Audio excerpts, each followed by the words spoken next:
Mais je veux quand même vous parler de quelle voiture. Quelle voiture, elle était une Quetrel biomarine. Et criez-moi qu'elle en a fait quand même de la route, parce que vous savez ce qu'on est qu'en Charente, et puis on peut le voir pour la fête d'Opinot et de l'accordéon. Nous, les Charentais, quand un copain a besoin d'un coup de main, eh ben on va l'aider. Et si tu gars avec bonne convenance, il vous paiera un coup à boire, et même il vous gardera à manger. Et tiens, journée, elle était pour une tuange de gorée. Ah, à l'époque, les tuanges de gorée, n'était pas une petite affaire.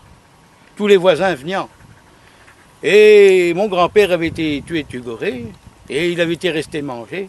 Et le Charentais, il est un gars propre. À chaque fois qu'il mange une goulée, il se rince la goule. Et je peux vous dire que mon grand-père était quelqu'un de très très propre. Et même qu'il s'était rincé la goule qu'il avait mangée.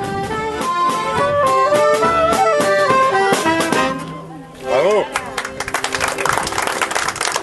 Alors la fête du Pinot et de l'accordéon, c'est l'occasion de se retrouver entre amis, entre voisins, autour d'un verre de Pinot, en écoutant l'orchestre jouer quelques airs de musette, et puis le parquet est là pour pouvoir danser pour nos amis danseurs.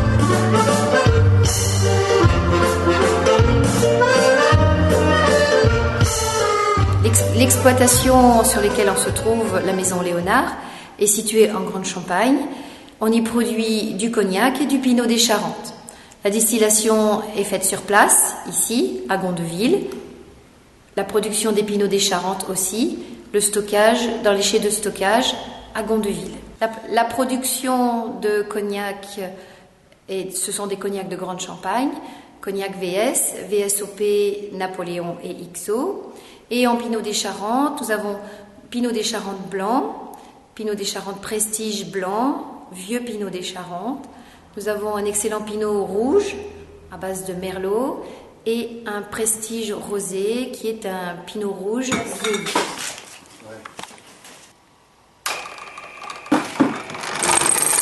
Ça, c'est la cognac et poire Léonard. C'est une liqueur à base de cognac qui a été vieillie pendant plusieurs mois en fût de chêne. Donc on vient de la mettre en bouteille, étiquetage, capsulage et mise en carton. Pour l'instant, il y a tout le potentiel. S'il n'y a pas les orages de grêle qui nous passent dessus, quand on a toute cette chance, et bien ensuite c'est le mois de septembre.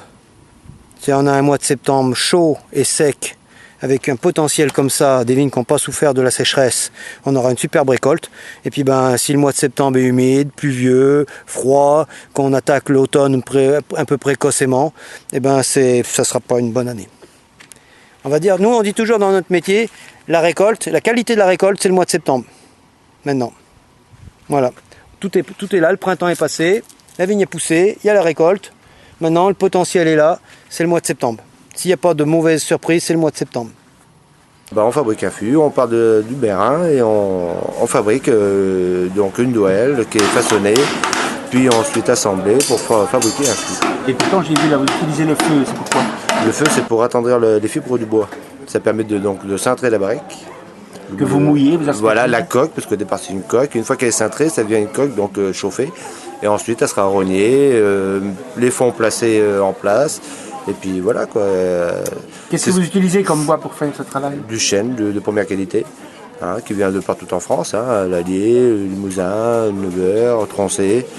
Tout dépend du grain, tout dépend de ce qu'on veut mettre dedans, tout dépend de l'utilisation que l'on veut en faire, quoi. Et ça existe c'est un métier de famille? Pour ce qui me concerne, c'est un métier de famille, donc c'est de père en fils. On est 6 enfants, on est 6 tonneliers.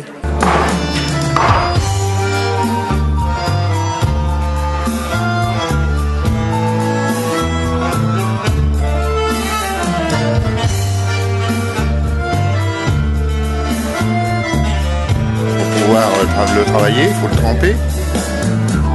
Environ 2 heures avant le travail de l'osier, quoi.